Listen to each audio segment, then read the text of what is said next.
So hello all, hope you all doing good. Welcome to pages of Prashanth. First of all అందరికీ సంక్రాంతి శుభాకాంక్షలు. భరత్ మహాశయులకు మూవీకి review ఇవ్వడానికి వచ్చేసాను. So movie గురించి చెప్పాలంటే ఏం లేదండి, పాత రొటీన్ రొడగొడన్ మూవీనే. అస్సలు ఎంటర్టైనింగ్ లేదు, అస్సలు ఎంగేజింగ్ లేదు. ఇంకా రవణ కంబ్యాక్ ఇచ్చారా, కిషోర్ తిరుమల గారు కంబ్యాక్ ఇచ్చారా అంటే లేదు. ఎక్కడ అయిపోయారో అక్కడే ఉన్నారు, ఎక్కడేసిన గుంగలు అక్కడే లాగా. ఏదో పాత సినిమాలతో పోలిస్తే రవితేజ గారిది ఇది కొంచెం బెటర్ అనిపిస్తుంది కానీ నాట్ రవితేజ గారి మార్క్ మూవీ అయితే కాదు. అష్కా రంగనాథ్ గారి సీన్స్ బాగుంటాయి, great, she looks awesome on the screen and చాలా బాగుంటారు. అండ్ సునీల్ గారి కామెడీ, వెన్నెల కిషోర్ కామెడీ, సత్య గారి కామెడీ బాగుంటుంది. బట్ ఇవన్నీ సరిపోవు, మూవీకి మ్యాటర్ ఉండాలి మూవీలో. సింపుల్ అండి. భర్త మహాశయులకు విజ్ఞప్తి అనేది ఒక మ్యారీడ్ పర్సన్ ఉంటాడు రవితేజ గారు, ఆయనకు వైఫ్ ఉంటుంది, డింపుల్ అయితే ఆ రోల్ ప్లే చేశారు. అండ్ అష్క గారు గర్ల్ ఫ్రెండ్ రోల్ ప్లే చేస్తారు. సమ్ రీజన్స్ వల్ల ఆయన గర్ల్ ఫ్రెండ్ వస్తుంది ఆఫ్టర్ మ్యారేజ్.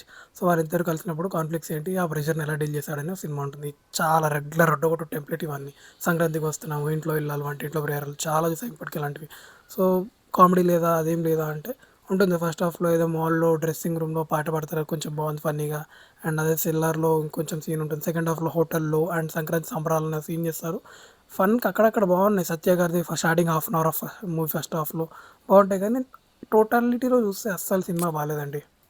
సెకండ్ హాఫ్లో సంక్రాంతి సంబరాలని ఒక ఎపిసోడ్ ఉంటుంది. దాంట్లో సత్య గారు మళ్ళీ ఫస్ట్ హాఫ్లో ఉన్నాయా, సెకండ్ హాఫ్లో మళ్ళీ వస్తారు.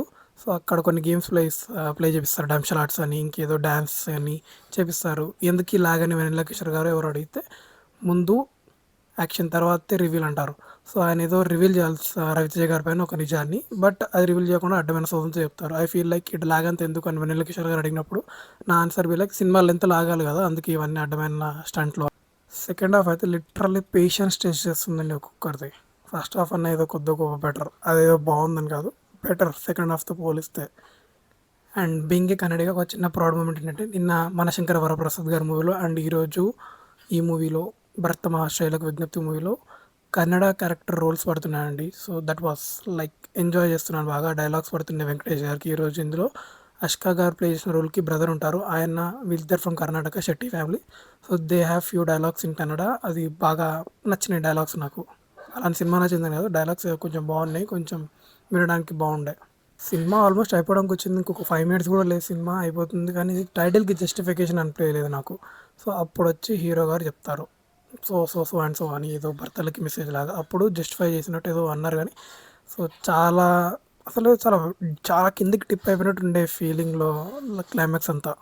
చూసే వాళ్ళం చూస్తున్నాగా, ఏది పడితే అది చూపించాడు ఏమైనా.